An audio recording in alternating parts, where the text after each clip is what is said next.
Ce jour d'idée pour l'élévation de l'âme de M. Eliaou Sarfati Ben Esther Zal, de mémoire bénie, la question de Eliav. Je voulais savoir si, étant donné que ce qu'on doit faire, c'est étudier la Torah tout le temps, est-ce qu'on a le droit d'avoir un peu de temps pour s'amuser? La plus grande mitzvah que nous avons, c'est étudier la Torah.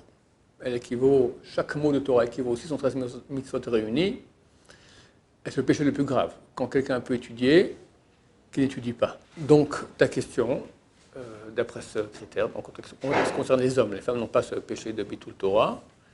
Les hommes doivent étudier non-stop, non-stop, non-stop. C'est une question très légitime. Bon, est-ce qu'on peut un peu s'amuser de temps en temps?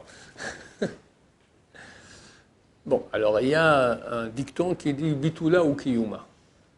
Le fait d'annuler la Torah, annuler l'étude de Torah, c'est ça, hein, le seul moyen de la rendre existante. C'est-à-dire, si quelqu'un maintenant, il ne dort pas la nuit, parce qu'il veut étudier, alors il va peut-être étudier bien jusqu'à 2-3 heures du matin, mais après, toute la journée, le lendemain, il va dormir, ou son étude sera nulle. Donc on dit, tu vas dormir normalement, tu dors le nombre d'heures nécessaires, après tu vas étudier beaucoup mieux.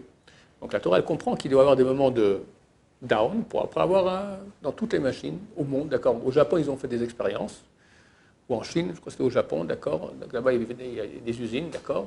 Alors ils ont commencé à donner une ou 2 minutes toutes les heures pour qu'on arrête, et les gens qui travaillent, ils baillent un peu, ils font de l'extérieur, comme ils se bougent un peu les membres, et ils ont vu que c'était des meilleurs résultats.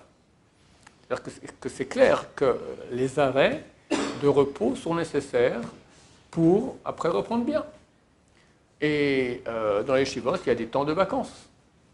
Par exemple, en hiver, on étudie 5 mois. Après, il y a un mois de vacances à Nissan. Les années embolismiques où il y a 13 mois, alors il y a 6 mois d'hiver. Les rachis shivot sont en angoisse déjà depuis l'été. Comment on va faire cet hiver-là? Parce que 6 mois, les élèves ne tiennent pas. Au bout de 4 mois, ça commence à aller mal, et le 6e mois, c'est la bérésina. C'est tout part en cacahuète. Ils ne tiennent plus le coup. D'accord? Et pourtant, il faut continuer, ce n'est pas encore les vacances.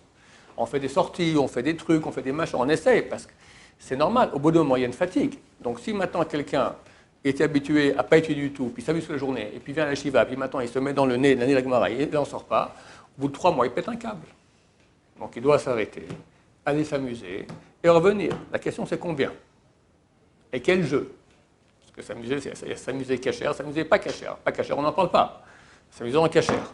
Alors Yosef, il disait, vous croyez que je n'ai pas envie d'aller sortir avec les copains, comme ça, boire une bière au resto? D'accord? Quand il était jeune, tous ses copains y vont, tout ça, et lui encore aller étudier. Ok, alors le Rav Eliashiv, c'était en 1907, je crois. 1907. Il était un jeune garçon, 12-13 ans, comme ça. Et il y a le Zeppelin qui est passé ici en Israël. Il venait d'Égypte. Un Zeppelin, pardon? Un dirigeable. Zeppelin en français, d'accord? Et il y a des photos, on le voit comme photo de Jérusalem, etc. Attends, toute la ville est partie pour aller voir. Lui aussi. Après, il s'est dit, mais c'est idiot, en attendant, je peux étudier une page de Gemara. Et il est rentré, il fait tu vois, toute la ville où lui, il va à contresens.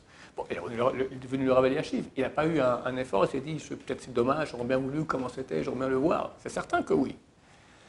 Donc, il faut savoir, quand c'est nécessaire, il faut s'arrêter, parce que sans ça, on ne pourra pas continuer, il faut s'arrêter. Combien de temps? Le temps qu'il faut. Quoi faire? Les amusements cachers, oui. Après, se reprendre. Maintenant, il faut être performant, il faut être intelligent. Si ce n'est pas assez, faire plus. Si c'est trop, faire moins. Au bout d'un moment, c'est comme un enfant qui se met à marcher. Il se met debout, puis après, il ne sait plus très bien comment. Alors, il se met un peu derrière, boum, il tombe derrière. Bon, après, il se met debout, il ne faut pas être trop derrière. Il se met plus devant, boum, il tombe devant. Puis, au bout d'un moment, il prend l'équilibre. Nous aussi, on doit savoir dans notre vie maintenant, savoir si je fais trop d'efforts, je vois que je pète un câble, j'ai mis trop, il faut mettre un peu relâché. Si maintenant je vais trop pépère et je ne fais plus rien du tout, enfin, je vais vraiment au-deçà de mon rythme pour aller beaucoup plus vite, il faut de nouveau accélérer. Mais au bout d'un moment, on peut savoir combien on a besoin de temps, de vacances, de liberté pour aller prendre ce temps-là. Voilà.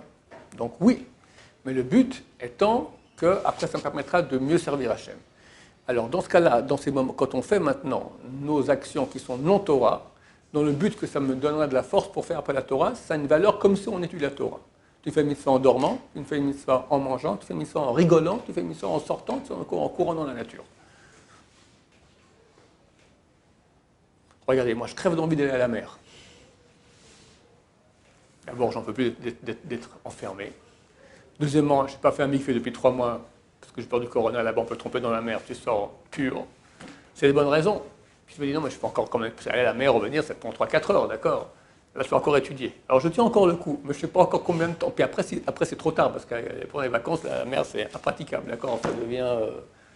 Il y a à boire et à manger, d'accord. Bon, alors, ce jour, j'irai bien Neder, parce que je pense que c'est nécessaire pour que je puisse tenir le coup après. Après, on a Elul, la Noraïm, c'est fini, c'est pas... Il faut être en forme.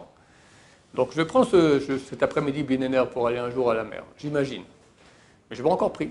Chaque fois, je me dis, bon, je peux encore étudier, tout ça, c'est dommage, etc. Donc, chacun de voir à quel point il a besoin de ça. Baruch Adonai, Amen, Amen.